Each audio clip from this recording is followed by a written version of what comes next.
DJ Ferris. The Chicago, nigga. It's the real one. Hit me. Only one is pulling shit the fuck up.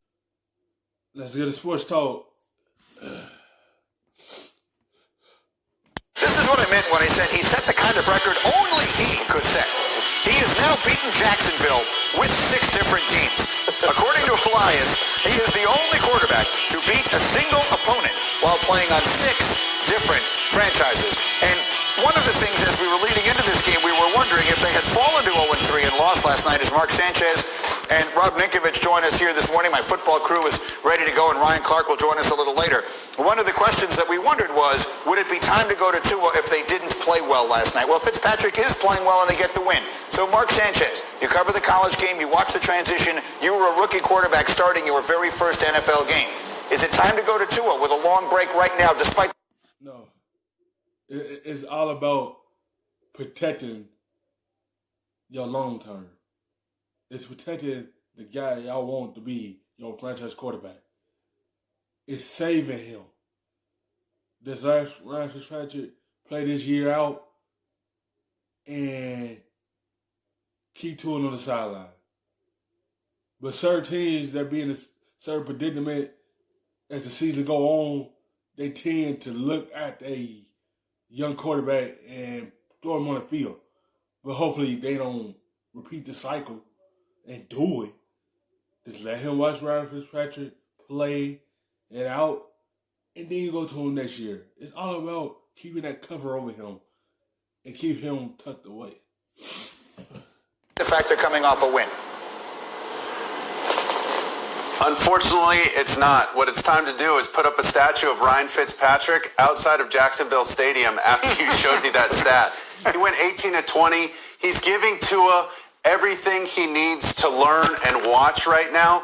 Don't mess with that. He was 18 of 20, had 2 touchdowns. He rushed for a touchdown with 8 different targets. This is the stuff that Tua needs to see and watch and then eventually emulate. And Yes, that's what's going to make him better.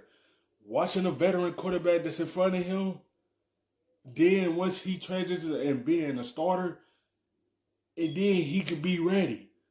Let him watch from the sideline and soak everything up and watch how to do it. Let him just see the game from the sideline and just have that veteran continue being out there and showing him so he can be able to take over soon. Not right now. Just let him watch that. Let Ryan Fitzpatrick play. inculcate in himself and then show it on the field later on. But as long as you can keep him in the oven, let him heal from that hip injury and let him watch and learn. Rob Ninkovich, I know you have a good relationship with the coach in Miami. What is your sense of what's going on down there?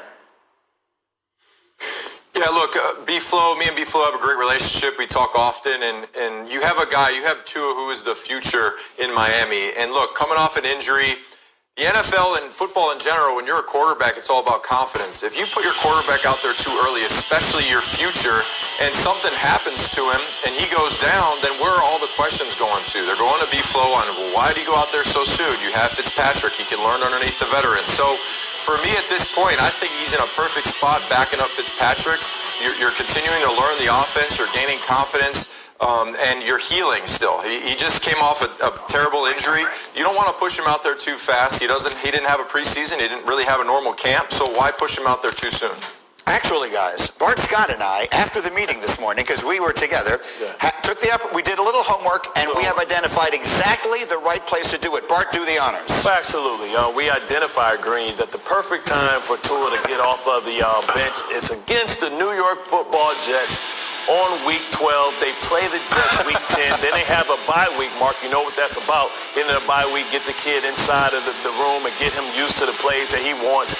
You want to do it later during the season. Fitzmagic understands that this is the time that he's a tutor. He's a guy that's going to teach him all about the nuance of chance getting. Yeah, that could be the right time. But you see, like, you got to be concerned about that hip. You got to be cautious of how you play that out for him. You don't want to rush him out there. Yeah, I know it's the Jets, but you don't want to just rush him. Just let him have another year off so he could be ready next year and be fully healthy. Like, that's why you have to be cautious with this type of quarterback that had 2 injuries in college. Like, he could be a nice quarterback in this league. Don't throw him out there and then have him be out the next season and then you have to wait another year to see him play. Because you looking at it as, I want to say we having him. Philly's deep offense, and then this would be a perfect time because, listen, they play the Jets twice in 2 weeks, 3 weeks, and it'd be the perfect time to come off the snide and be able to try and figure things out. It's homecoming game. You want to give them a soft landing? There's no softer landing in the NFL right now than the New York Football Jets. Yes. It pains me to say that. It pains the two of us to say it, but it is the reality. It's not just because it's the Jets. I hope that was clear to everybody. This is a unique circumstance. They play the Jets, then they have a bye, then they play the Jets again. So you could do the scouting, you could have the 2 weeks to prepare him, and then he play the Jets and Bengals in back-to-back weeks. That's our prediction. That is when Tua will get his first start.